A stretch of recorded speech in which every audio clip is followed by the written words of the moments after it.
জিন খুবই ভয় পায়, এটা আসলে শরীয়তের কথা। জিন মানুষকে খুব বেশি ভয় পায়। জনহীন বাড়িতে প্রবেশ করে, যেখানে বুঝতে পারছেন যে বাড়িতে কোনো মানুষজন নাই। অনেক সময় বিরান বাড়ি, দীর্ঘদিন ধরে বাসা ভাড়া নিতে আমরা যাই, গোটা বিল্ডিং খালি আছে, কোনো লোকজন নেই, আর রুমে রুমে ঢুকছেন, হ্যাঁ, বা ফ্ল্যাটে ঢুকছেন, সালাম দেবেন না দিবেন না, এটা একটা মাসলা জেনে নেওয়া জরুরি। জি বলেন দেখি, সালাম যাবে না? দেওয়া উচিত, কারণ ওখানে মানুষ না থাকলেও জিন্নাত থাকতে পারে, আর জিনের স্বভাব হচ্ছে অনাবাদ এলাকায় বসবাস করা। যেই বাসাতে 2-4-6 মাস কোনো মানুষ বসবাস না করবে, সেখানে জিন বসবাসের সম্ভাবনা খুব বেশি। জি, যেন বিরান জায়গাতে জিন থাকে। বন জঙ্গল কেটে ফেলে দেন, ধীরে ধীরে জিন পালিয়ে যাবে। বসবাস শুরু করে দেন, মানুষ বসবাস করলে জিন কিন্তু আমরাকে ভয় পায়, আমরা জিনকে ভয় করি, এটা হচ্ছে আমাদের রূপ। জিন খুবই ভয় পায়, এটা আসলে শরীয়তের কথা। জিন মানুষকে খুব বেশি ভয় পায়, কিন্তু এক শ্রেণীর মানুষ জিনকে ভয় করার কারণে জিনের দাপট মানুষের উপর চলে।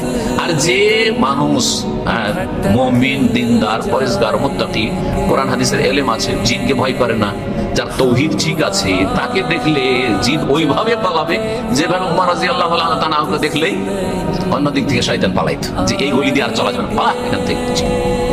জিন তাড়াবার সহজ উপায় হচ্ছে জিকির আজকার করা। জিকির আজকারের মধ্যে বিসমিল্লাহ বলে জিন অন্ধ হয়ে যায়। জিনকে যদি অন্ধ করতে চান, জিন যেন আমাকে দেখতে না, বিসমিল্লাহ বলে দেন। টয়লেটে ঢোকার সময় বিসমিল্লাহ বলে দেন, জিন থাকলেও দেখতে হবে। করেন না করতে হবে, এগুলো করা উচিত। ক্ষতি করতে পারবে না, কারণ অন্ধ হয়ে গেছে, দেখতে পায় না কিছু। আল্লাহু আকবার বলেন।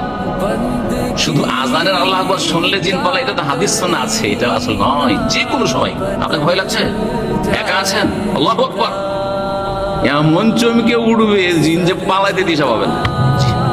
এমন চমকে উঠবে জিন যে পালাইতে দিশা পাবে না।